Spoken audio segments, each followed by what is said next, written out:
you know an older left-handed person, chances are they had to learn to write or eat with their right hand. And in many parts of the world, it's still common practice to force children to use their proper hand. Even the word for right also means correct or good, not just in English, but many other languages too. But if being left-handed is so wrong, then why does it happen in the first place?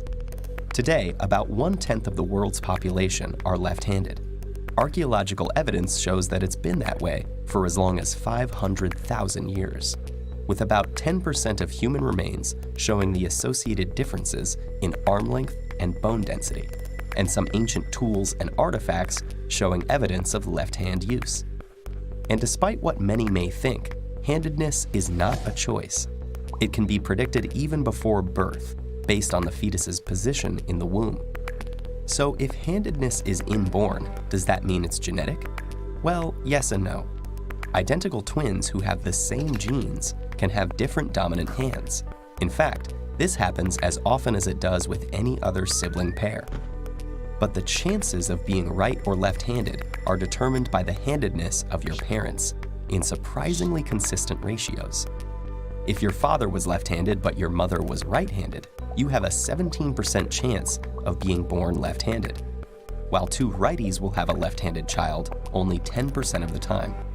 Handedness seems to be determined by a roll of the dice, but the odds are set by your genes. All of this implies there's a reason that evolution has produced this small proportion of lefties and maintained it over the course of millennia.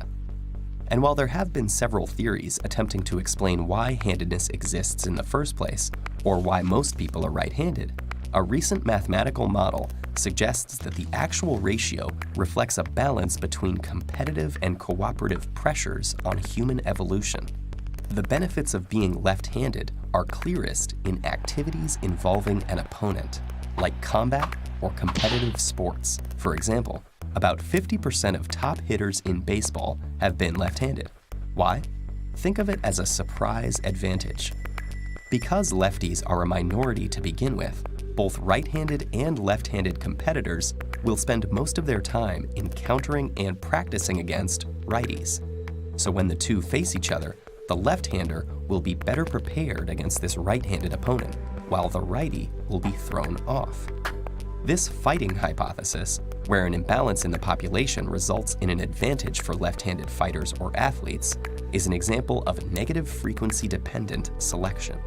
But according to the principles of evolution, groups that have a relative advantage tend to grow until that advantage disappears. If people were only fighting and competing throughout human evolution, natural selection would lead to more lefties being the ones that made it, until there were so many of them that it was no longer a rare asset. So in a purely competitive world, 50% of the population would be left-handed. But human evolution has been shaped by cooperation as well as competition, and cooperative pressure pushes handedness distribution in the opposite direction. In golf, where performance doesn't depend on the opponent, only 4% of top players are left-handed, an example of the wider phenomenon of tool sharing. Just as young potential golfers can more easily find a set of right-handed clubs, many of the important instruments that have shaped society were designed for the right-handed majority. Because lefties are worse at using these tools and suffer from higher accident rates, they would be less successful in a purely cooperative world, eventually disappearing from the population. So by correctly predicting the distribution of left-handed people in the general population, as well as matching data from various sports, the model indicates that the persistence of lefties as a small but stable minority reflects an equilibrium that comes from competitive and cooperative effects playing out simultaneously over time. And the most intriguing thing is what the numbers can tell us about various populations, from the skewed distribution of pawedness in cooperative animals to the slightly larger percentage of lefties in competitive hunter-gatherer societies. We may even find that the answers to some puzzles of early human evolution are already in our hands.